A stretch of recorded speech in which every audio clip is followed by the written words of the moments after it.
আল্লাহ যখন এই পৃথিবী সৃষ্টি করলেন, পৃথিবীর মধ্যে ভাইব্রেশন হচ্ছিল, কাঁপাকাঁপি, কাঁপছিল পৃথিবী।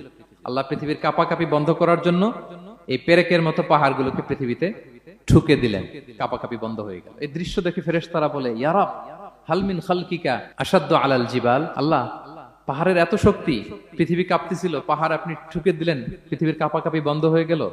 আপনার সৃষ্টির মধ্যে পাহাড়ের চেয়ে শক্তিশালী কিছু আছে? আল্লাহ বললেন আছে। সেটা কি? আল হাদিদ। আল্লাহ বললেন সেটা লোহা, কারণ লোহা দিয়ে পাহাড় কাটা যায়, ঠিক কিনা? লোহার কথা শুনে ফেরেশতারা অবাক, লোহা পাহাড়ের চেয়ে শক্তিশালী? ফেরেশতারা প্রশ্ন করলো, ইয়া রাব্বি হাল মিন খালকিকা আশাদ্দু মিনাল হাদিদ। তাহলে আপনার সৃষ্টির মধ্যে লোহার চেয়ে শক্তিশালী কিছু আছে? আল্লাহ বললেন আছে। কি সেটা? আন্নার, আগুন। কারণ আগুন লোহাকে কি করে? গলিয়ে ফেলে। ফেরেশতারা শুধু অবাকই হচ্ছে।